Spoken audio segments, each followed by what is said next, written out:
Hello everybody. Today we're going to start talking about project planning.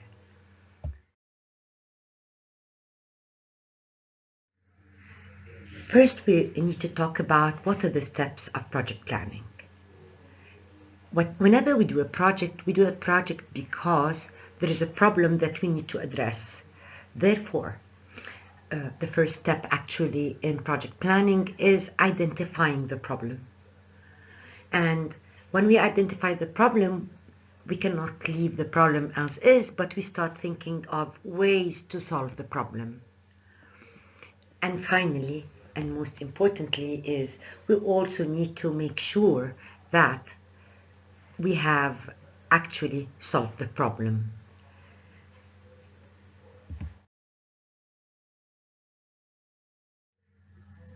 We basically look at a set of questions such as who are we, who has an interest, who should be involved, where are we now, what is the problem, what's the situation, what are the possibilities, where do we want to be, so what are the results that we want to achieve, what are the objectives, how will we get there, what kind of activities where are we going to undertake, and then what may stop us getting there, what are our risks, how will we know if we've gotten there, and where will we find the evidence that tells us we are on target and or have achieved our objectives or results. Today we're just going to address a few of the very first questions. Let's start by who are we? Who are we is basically answers the question who has an interest, who should be involved.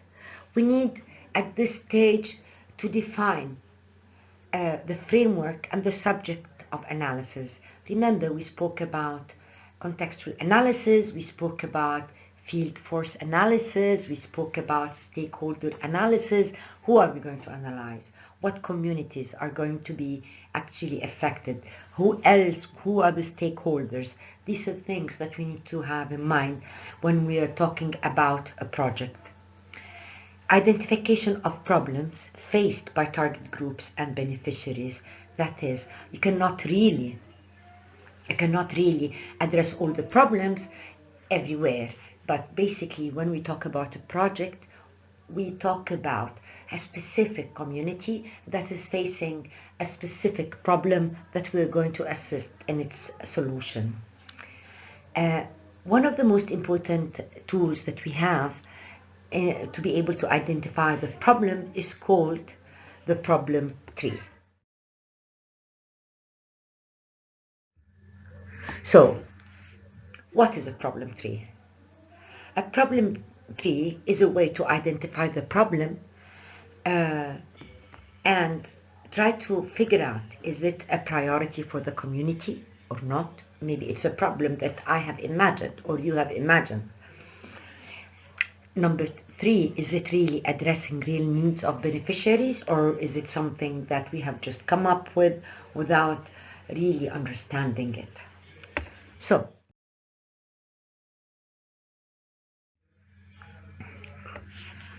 to be able to answer the question, where are we now, what are the problems, and what are the possibilities, we need to start developing our problem tree.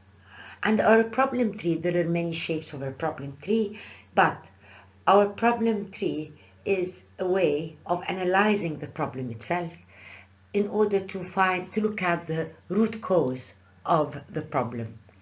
So that when we address the root cause, when we address the problem, we're not addressing a surface symptom of a problem, but rather we are addressing the root cause of the problem. For example, let's look at a problem that we all know about very well, I guess, the spread of COVID-19. So why do you think? Why is it spreading? Of course, there are many, many reasons, but I have just chosen the 3 ones that I'm familiar with. Number 1, crowds. One of the reasons that COVID is spreading is because there are crowds. There are so many people that are interacting with each other, and so what? The problem is that the people interacting with each other do not practice healthy practices. Furthermore, even those who wants to actually practice healthy practices do not have the resources to do it. Like, for example, there are places where there is no clean water. However, we keep telling them, please wash your hands 3 times a day or as often as possible. Another cause of the problem is social habits. Yesterday, I met a friend who I hadn't seen for over 15 years. And guess what? Do you think I stopped and thought about the spread of corona? Unfortunately, I did not. I know it's a mistake. I hope everything is fine. I just could not resist hugging her and giving her a very big hug. So, these are social habits. How are we going to change them? When we meet each other, we kiss and we hug, and it's part of our culture, it's part of our social habits. These are very difficult things to change. Also, extended family. We know that there are families where the cousin and the father, the brother, the daughter, the son, the grandchildren, everybody, the whole extended family lives together. And since they live together, keeping them in quarantine is going to be very, very difficult.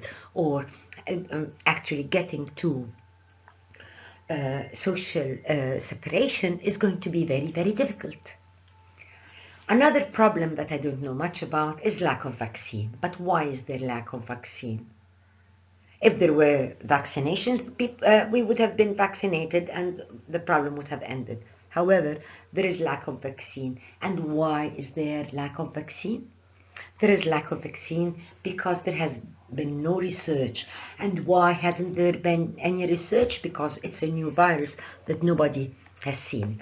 As you can see, it goes from the problem itself, and we try to analyze the cause of the problem itself. We try to analyze the cause of the problem and see. And in every level, we ask a very important question. We ask why. Why is this happening? Why is that happening? Why? Until we get to the very bottom or the very cause of the problem.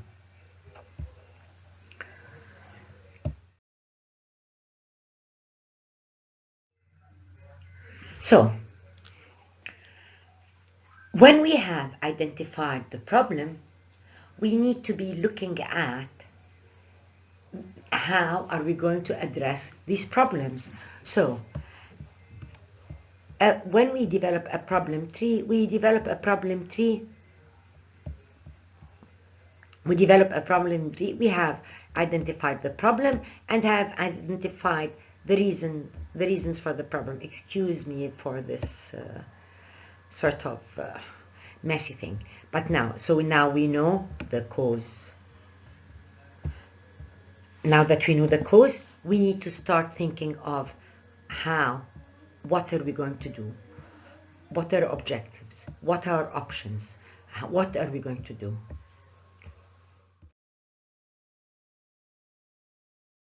So as you can see, now that we have identified the cause, the root cause of the problem, we can start addressing it by thinking of objectives that we want to reach, like less people on the streets, for example, or people awareness raised, for example, that are going to lead to social distancing. All of these are things that are ultimately going to lead to the containment of corona.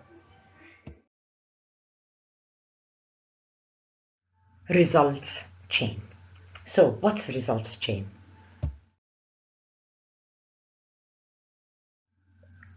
Chain of results is the causal sequence in the planning of a development intervention that stipulates the possible pathways for achieving desired results beginning with the activities through which inputs are mobilized to produce specific outputs and culminate in outcomes, impacts, and feedback. The chain of results articulates a particular program theory.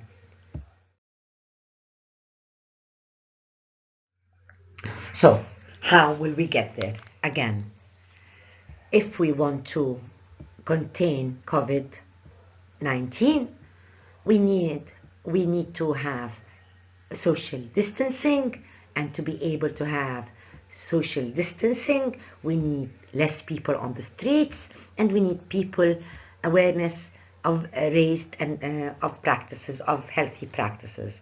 So how are we going to reach these results, or how are we going to reach this output and outcome?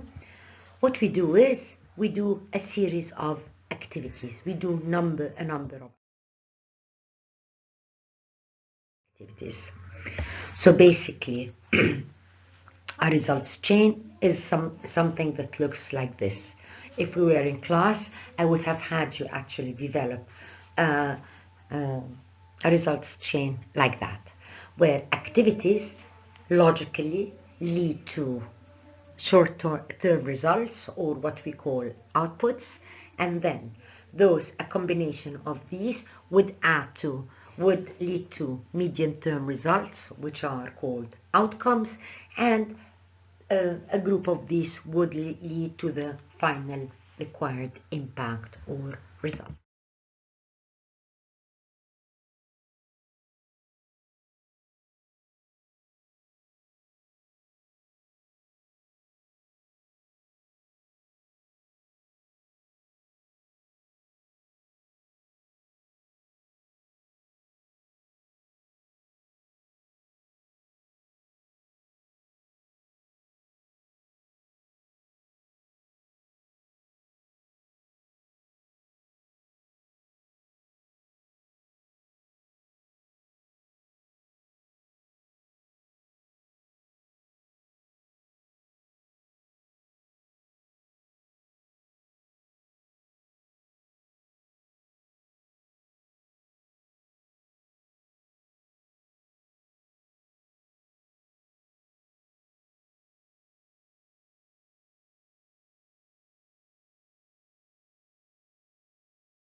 So we basically consider a few questions. Let's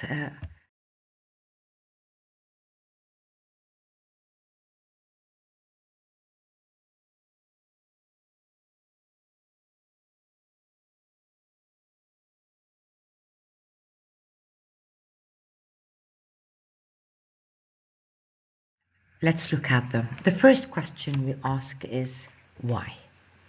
And why is basically the reason we're doing the project, and that is the impact or the ultimate development objective which the project or the program contributes to. It's the long-term widespread change in the society, economy, or environment. The second question we answer is what?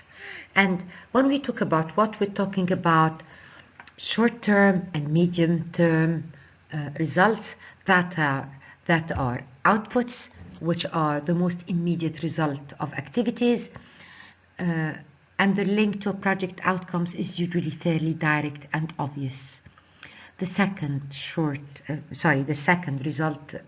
level of results is the medium-term results, which is represented into the outcomes.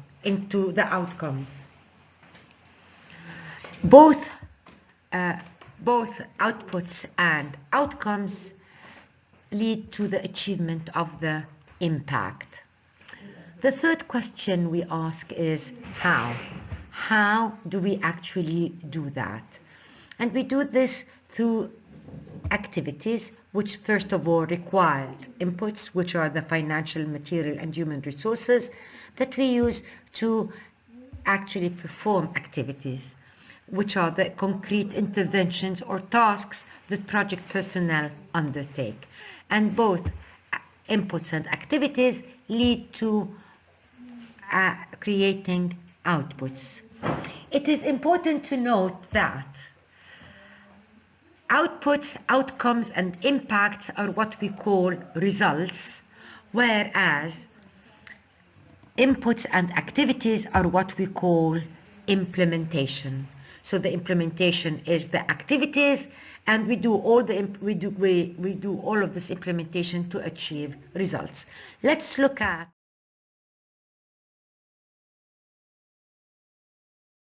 this example together. This is an example about street children. As you can see, the long-term impact is street children are able to advocate for access and enjoy the rights to a life of dignity. This is not going to be done or fulfilled by one project. It's going to be fulfilled by a number of projects. However, each project has an outcome, or what we call a medium-term result. So the medium-term result is street children empowered to access and claim their socio-economic and civil rights, which is fulfilled through a combination of outputs from different activities. And all of this is done, why? To reach the impact. Thank you very much. Today, next time, we're going to talk more about what we mean by results-based management. Thank you. See you next week.